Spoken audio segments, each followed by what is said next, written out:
still don't have 100 followers yet? All he needs 50. We're on. Oh, you don't have 50? You wanna leave? Oh, sure, we'll call it to order. We have any public comments? No public here comments.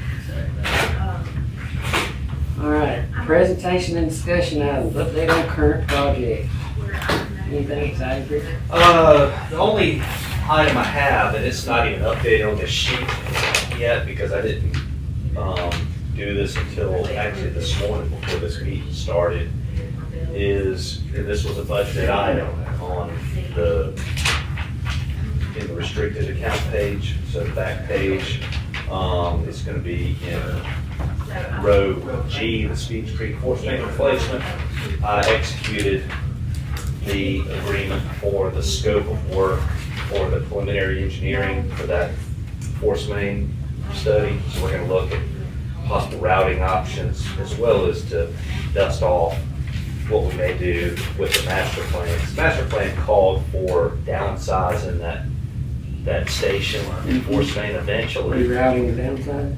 Well, the thing, I really have a little bit of heartburn doing it with everybody here knows the precarious financial situations that we have and how, we try to squeeze every penny out of a dime, to be able to do it because we have no way to finance projects currently. So, the replacement, the in-kind estimate, if I remember correctly, to replace that force main was, I'm trying to think, around $3 million is what I think it was.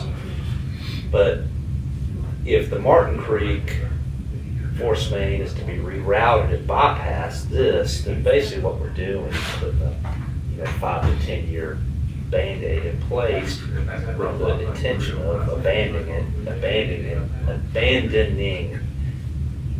it when we reroute the Martin Creek force main. So I'm going to have to look at maintaining the flow the exact way that we currently are doing, not looking to downside speeds in the future, but maybe look at it both ways, rerouting Martin and then continuing to have Martin flow through this for the long term.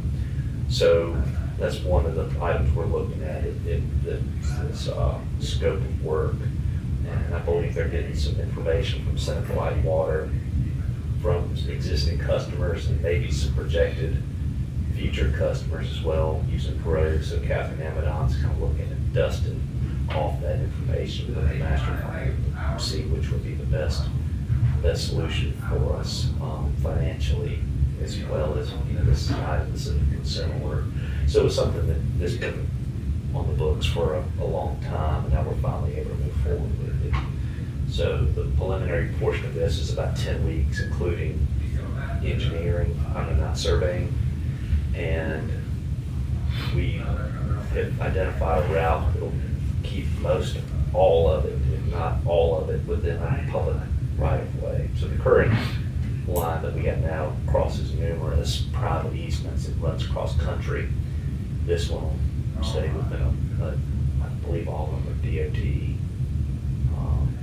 rights of ways. So that's the only one I wanted to touch on right now, but if anybody's got any questions about anything. Anybody have anything? All right. And then, if you look that over, because there was no O&P meeting this month, so I may give everybody the opportunity to ask any questions we have at that meeting, since they haven't had a chance to look over it.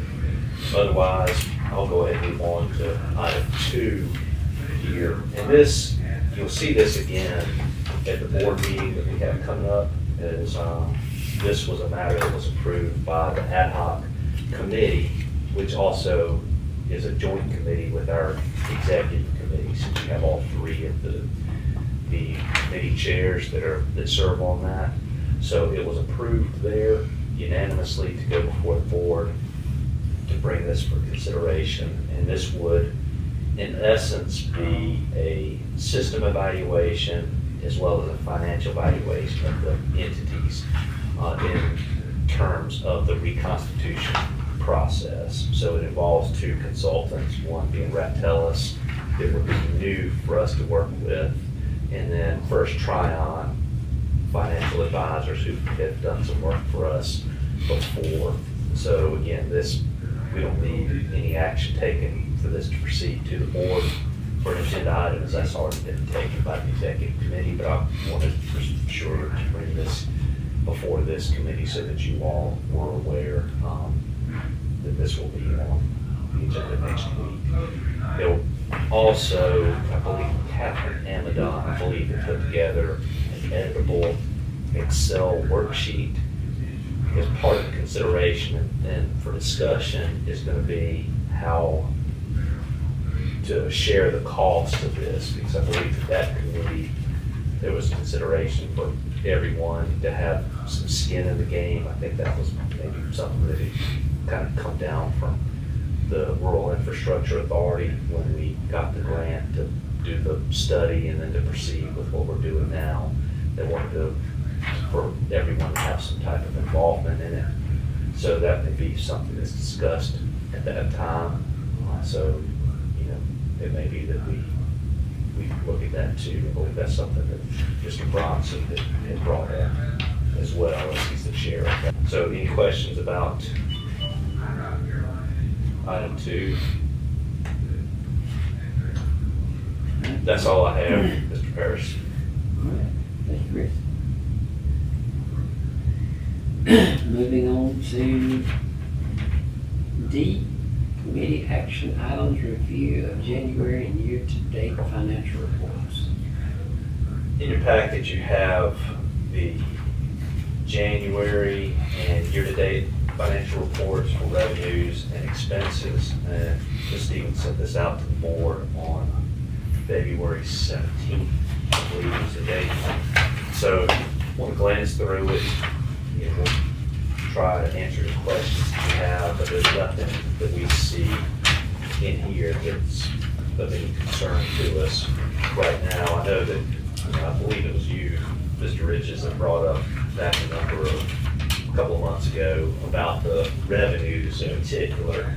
And so, we went over it, then I forgot what it was. So, I went back and looked at it again in case the question came up. So, again, the other revenue is substantially over what we anticipated because that includes FEMA reimbursements that we received from Helene, as well as additional reimbursements that we have received from Fountain Residential for engineering work that we have done and then invoiced them for.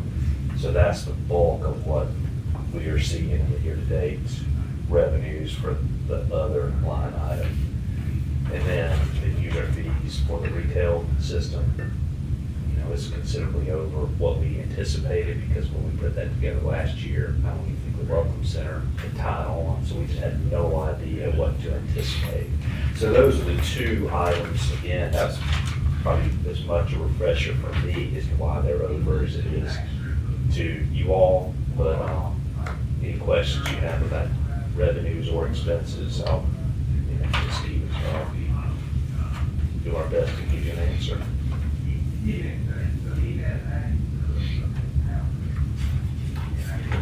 Any questions?